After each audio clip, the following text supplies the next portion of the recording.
Hi, my name is Amy Watson and welcome back to video number 2 in the Inspirational Leader Training Series. And before I go any further, I just want to check with you. Did you watch video number 1? Because that is where we talk about the relationship pitfalls that take us off track and really get us into trouble in the first place. We're going to be talking today about dealing with the crazy makers. And yeah, there are people out there that have some dysfunctional patterns.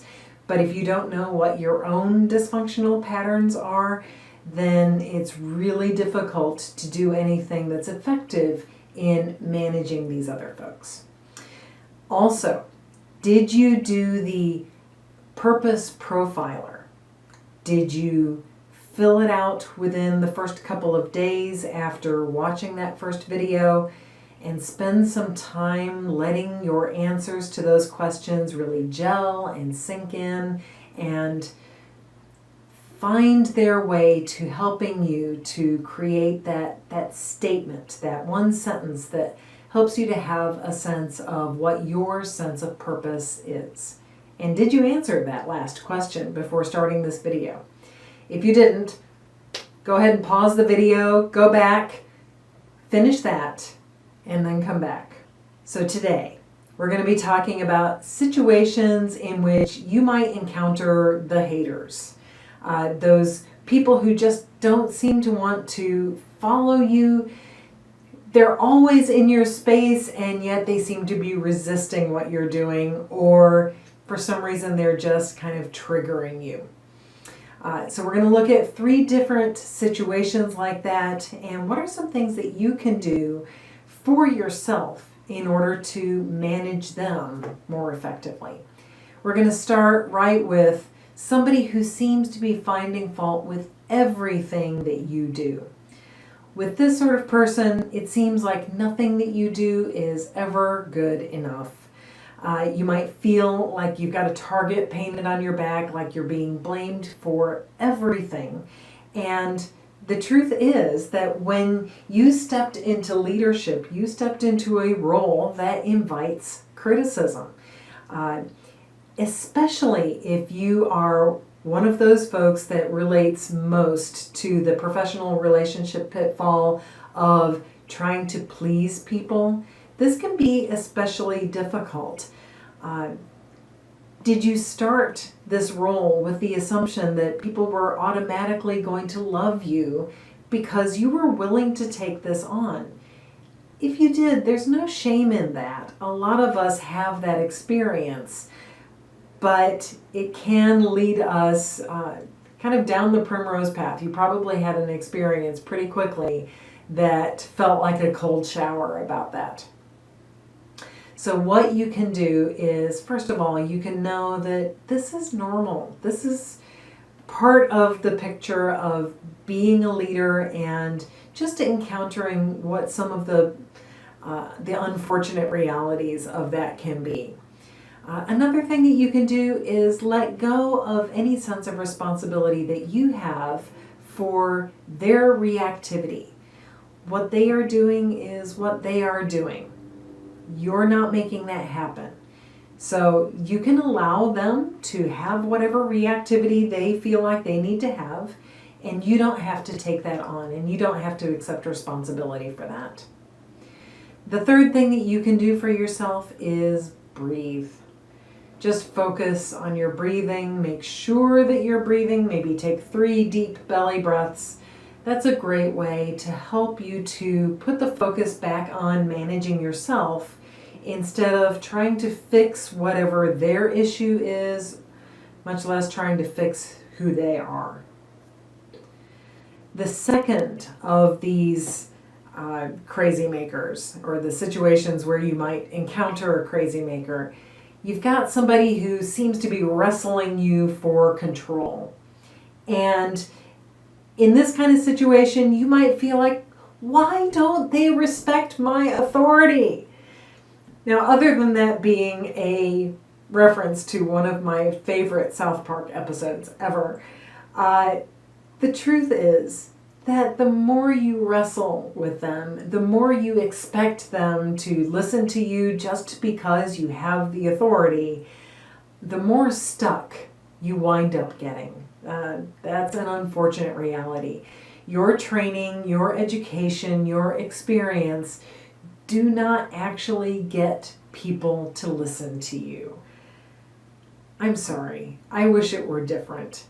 But the truth is that your hard work means nothing until you win the hearts of the people that you're needing to work with. Here's what you can do. You can focus on building a connection with them. You can really do the heart work. Try to figure out what is going on with them, or at least recognize that their experience is unique to them, and you don't know what might be going on in their heart and mind. You don't know why their issue is so important to them. You don't know why they are wanting to feel like they have more control. But it is all them. And building a connection with them is far more effective than trying to establish your authority. Knowing who they are and what it is that they care about will help to take you a long way with that.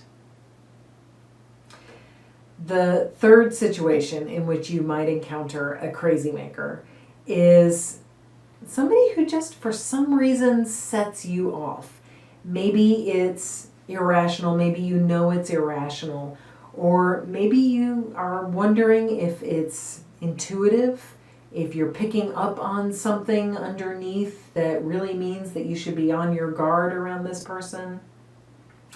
Or maybe there's just something about them that you find it difficult to look them in the eye or to be in relationship with them. And that's okay. One of the most people-oriented beings I have ever known is the dog that I had for about a decade. And he was just so sweet and so caring. And yet, there were certain people that totally set him off. He got triggered by the mailman. And there may just be people in your life who are your mailman.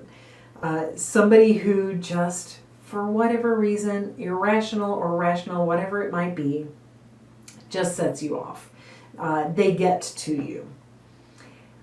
What I would hope you would not do is question whether or not this means that you're right for this work.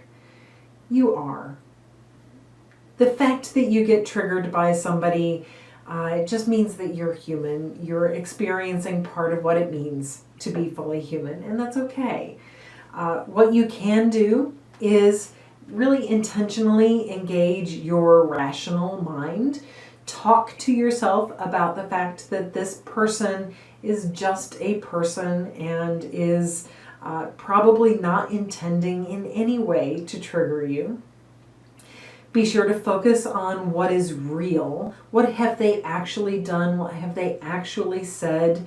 Rather than the stories that come up within us so quickly and so easily. Deep breathing is a big part of just letting go of our own reactivity. And one of the things that I have found to be really helpful is to just tell myself, it isn't me and it isn't them, it's just my brain. Different parts of our brain serve different functions. One of those parts really serves the function of picking up on tiny cues that really may not mean anything and triggering the production of chemicals that make you want to run and hide or get into a fight. So your brain is designed to take you there very quickly, and you don't necessarily have to do what it's triggering you to do. So just tell yourself, it's not me, it's not them, it's just my brain. And once you have done that, just wait for the freak out to pass, and it will. You aren't alone. Know that triggers are a part of life, and it doesn't mean that you're not cut out for the work. So this is where we're going to start getting a little more strategic. In training video number 3, I'll be walking you through 3 steps to getting your inspirational groove back. This is how you're going to let go of your reactivity, get unstuck, and start moving on. So I will see you there.